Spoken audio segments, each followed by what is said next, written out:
সালাউদ্দিনের রোলটা কি হবে এখানে, দ্যাটস ভেরি ইম্পর্টেন্ট। আমি এটা টোটাল আমি বিশ্বাস করি না ন্যাশনাল টিমে।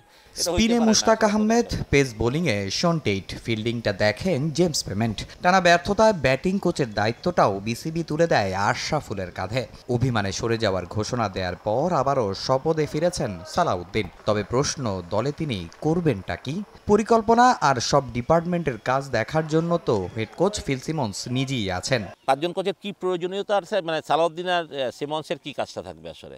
সিমন্স একটা হেড কোচ হিসেবে আমব্রেলার মতন কাজ করবেন, প্ল্যানিং করবেন, এই করবেন, হয়তো বা সালাউদ্দিন তাকে অ্যাসিস্ট করবেন এইসব ব্যাপারে। কিন্তু এখন আপনি স্পেসিফিক্যালি বলে দিয়েছেন আশরাফুল ইজ ব্যাটিং কোচ, তো সালাউদ্দিন তো ব্যাটিং নেওয়ার চিন্তা নাই ওর। বোলিং কোচ হিসেবে আপনার শন টেইট কাজ করবে।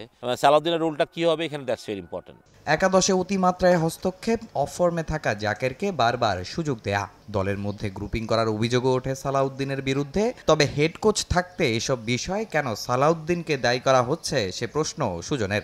জাকেরের ছন্দ হারানোর কারণটা এশিয়া কাপের ক্যাপ্টেন্সি। সালাউদ্দিনের এই কথাগুলো উঠলো, তখন কিন্তু এই প্রশ্নগুলো সব করা উচিত ফিল সিমন্সকে, নট সালাউদ্দিন। মানে সালাউদ্দিন কেন ডিসিশন মেকিং করবে? সালাউদ্দিন তো হেড কোচ না, ওর অবশ্যই দায়িত্ব আছে, বাট নট বিফোর সিমন্স। সালাউদ্দিনকে ব্লেম করছে, সালাউদ্দিন সেই ব্লেমগুলো নিচ্ছে, এটাও আমি ভালো লাগেনি জিনিসটা। যখন এগুলো হবে তখন সিমন্সকেই প্রশ্ন করা উচিত। জাকির যে গুড ক্রিকেট ম্যাটেরিয়াল, আমি বলছি যে ক্যাপ্টেন তো অন্যায়, বাট আমার যে যেখানে তাসকিনরা আছে, সিনিয়র প্লেয়ার আছে, আমার মনে হয় এই প্রেশারটা যখন জাকির এমনি আন্ডার প্রেশার রান করতে পারছিল না, তখন এই বাড়তি প্রেশারটা ওকে দেওয়াটা আমার মনে একদম ঠিক হয় না। এবং আমি এটাও বলি যে হোম সিরিজে জাকিরকে এত বেশি খেলানো উচিত হয়নি আমার মনে। নাকের ডগায় বিশ্বকাপ, উইন্ডিজ সিরিজে হোয়াইট ওয়াশের ক্ষতটা আয়ারল্যান্ড সিরিজ দিয়ে মিটিয়েছে লিটন বাহিনী। তবে সিরিজ শুরুর আগে লিপো লিটনের মন্তব্য জন্ম দিয়েছে আলোচনার। ঘরের খবর প্রকাশ্যে আনায় সুজনের কাঠগড়ায় দুজনই। টিম ম্যানেজমেন্টকে পরামর্শ দিলেন নিজেদের সিদ্ধান্তের ওপর বিশ্বাস রাখার। ঘরের কথাটা আমি বাইরে কেন লিক করবো, দ্যাটস ভেরি ভেরি, আমি মনে করি এটা কোনো প্রফেশনালের মধ্যে পড়ে। আমি সেটাও লিটনেরও দোষ দিব, লিটনেরও এটা করাটা উচিত হয়নি, এবং লিউয়ের আবার রিয়াক্ট দেখাটাও আমার মনে হয় নট রাইট। পাঁচ পর্যন্ত আমি দেখি না, কোনো প্রবলেম দেখি না। নাম্বার 6 পজিশনটা একটা ফিক্স করতে হবে। You have to trust with somebody, যে না আমি একেই যাবো।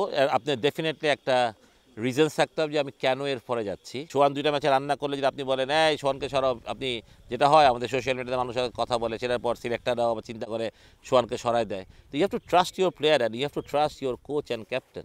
সোহান বলেন, জাকির বলেন, অঙ্কন বলেন, Shamim Patwari, they are all good players. আমাদের যা রিসোর্স আছে, আমাদেরকে এই রিসোর্সের মধ্যে উই হ্যাভ টু ফাইট। বিশ্বকাপের আগে নেই আর কোনো আন্তর্জাতিক সিরিজ। বিপিএলই সারতে হবে সব ধরনের প্রস্তুতি। তবে সুজনের মতে তার জন্য প্রয়োজন স্পোর্টিং উইকেট। ডিপেন্ড করে সব উইকেটের উপরে। আইসিসির উইকেট সবই ব্যাটসম্যান ফ্রেন্ডলি উইকেট হয়, ওই ব্যাটিং ফ্রেন্ডলি উইকেট যদি হয় তাহলে আমার মনে হয় যে ইটস পসিবল। তামিম হোসেন, সময় সংবাদ, ঢাকা। তাহলে আমার মনে হয়